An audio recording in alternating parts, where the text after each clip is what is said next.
Hi, hello, vanakkam and welcome to my YouTube channel. This is the Uncreative.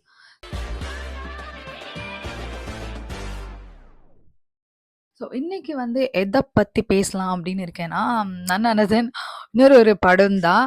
So அந்த படம் என்னன்னு கேட்டீங்கன்னா, இப்ப நீங்க நெறைய பேர் அர்ஜுன் ரெட்டி பார்த்திருப்பீங்க. அதுல நெறைய பேர் அந்த படத்துக்கு ஃபயரும் விட்டுருப்பீங்க. நெறைய பேரோட ஃபேவரைட் மூவியா அர்ஜுன் ரெட்டி இருக்கிறதுக்கு நெறையவே வாய்ப்பு இருக்கு. ஸோ அந்த மூவி அந்த மூவிக்கு எந்த அளவுக்கு எப்படி சொல்றது? ரொம்ப புடிச்சவங்க இருக்காங்களோ, அதே அளவுக்கு ஹேட்டர்ஸும் இருக்காங்க. அந்த மூவி பிடிக்கவே பிடிக்காதுங்க. அந்த ஹீரோ பண்றது எல்லாமே ரொம்ப டாக்ஸிக்கா இருக்குங்க. அப்படின்னு ஃபீல் பண்றவங்களும் இருக்காங்க. இவ்ளோ டாக்ஸிக்கா இருந்தும், எதுக்கு அந்த மூவி அவ்ளோ கொண்டாடப்பட்டுச்சு? அந்த ஹீரோ ஒரு கல் கிளாசிக்கா ஏன் பார்க்கப்படுறாரு? அப்படின்ட்டு நெறைய பேருக்கு கோபங்கள், தாபங்கள் இருக்கு. ஸோ அந்த படம் இருக்கு இல்லையா? ஃபார் எக்ஸாம்பிள் அர்ஜுன் ரெட்டி இருக்கு இல்லையா? ஸோ அந்த படத்தையே அந்த ஃபீமேல் பெர்ஸ்பெக்டிவ்ல இருந்து எடுத்தா எப்படி இருக்கும்? உண்மையாலுமே அந்த பொண்ணு லவ்வபிளா தான் ஃபீல் பண்ணியிருப்பாளா? அர்ஜுன் ரெட்டில அந்த ஹீரோயின. உண்மையாலுமே அந்த பொண்ணோட மைண்ட் வாய்ஸ் எப்படி இருந்திருக்கும்? கொஞ்சம் நேரமாச்சும் அந்த ஹீரோயின் என்ன நினைக்கிறாங்க? என்ன எப்படி ஃபீல் பண்றாங்கன்றதுக்கான ஸ்க்ரீன் ஸ்பேஸ் நம்ம வாங்கா குடுத்திருந்தாருன்னா, அந்த படம் எப்படி டர்ன் அவுட் ஆயிருக்கும்? அப்படின்றத படம் பிடிச்சு காட்டியிருக்காங்க. இப்போ ஒரு படத்துல "த கேர்ள் ஃபிரெண்ட்" அப்படின்னு சொல்லிட்டு. இதோட மெயின் லீட் இது ஒரு ஃபீமேல் ஓரியன்டடான ஒரு மூவி. ஸோ அதோட மெயின் லீட் வேற யாரும் கிடையாது. நம்மளுடைய "ஒச்சிந்தே ஃபீலிங்ஸ் ஒச்சிந்தே ஃபீலிங்ஸ்" அப்படின்னு சொல்லிட்டு கிளாமரஸ் ரோல் மட்டுமே பண்ணிட்டு இருக்கக்கூடிய நம்மளுடைய ராஷ்மிகா மந்தனா தான் இந்த படத்தோட ஃபீமேல் லீட். சீரியஸா ஒரு சூப்பரான பெர்ஃபார்மன்ஸ் குடுத்துருக்காங்க இந்த படத்துல. சொல்லியே ஆகணும்.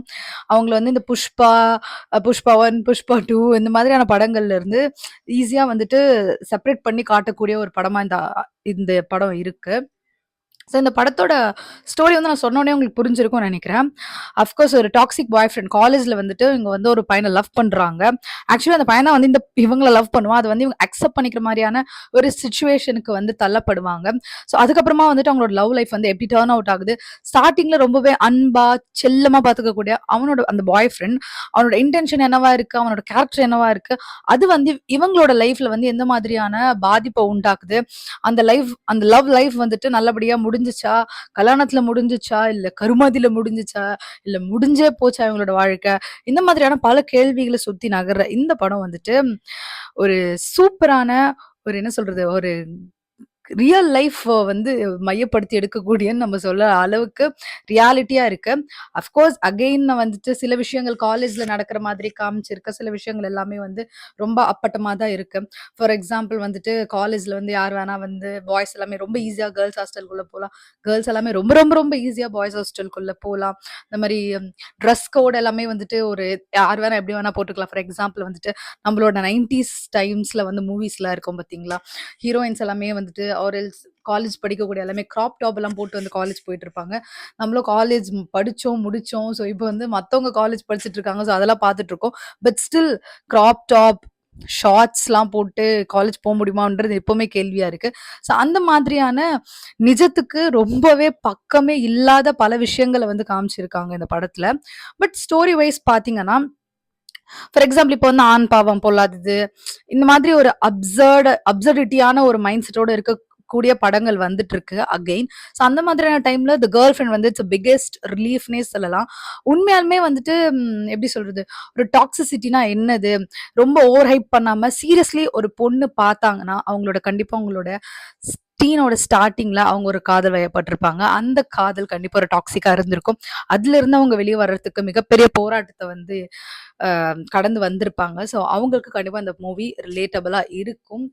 So all the teen girls out there you should watch the girlfriend movie.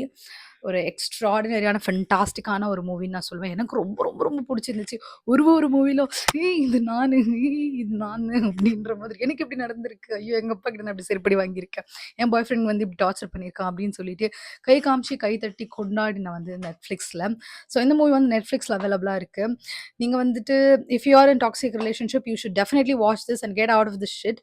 And நீங்க அதுலேருந்து வெளியே வந்துட்டீங்கன்னு சொன்னா it's a time to retreat, see that movie and enjoy yourself. Oh my god, I'm out of that அப்படின்னு சொல்லி I'm a better place அப்படின்னு சொல்லி சந்தோஷப்படுங்க. So anyways you should definitely go and watch நெட்ஃப்ளிக்ஸில் இருக்கிற தி கேர்ள் ஃப்ரெண்ட் மூவி. ஒரு சூப்பரான ஒரு மூவி. அர்ஜுன் ரெட்டி உண்மையிலுமே ரியல் லைஃப்ல இருந்து செருப்படி வாங்கியிருந்தா எப்படி இருக்கும் அப்படின்னு ஒரு சோல் சாட்டிஸ்ஃபைடான ஒரு movie. Definitely go and watch. இன்னொரு வீடியோல உங்கள வந்து சந்திக்கிறேன். டாடா பாபாய்.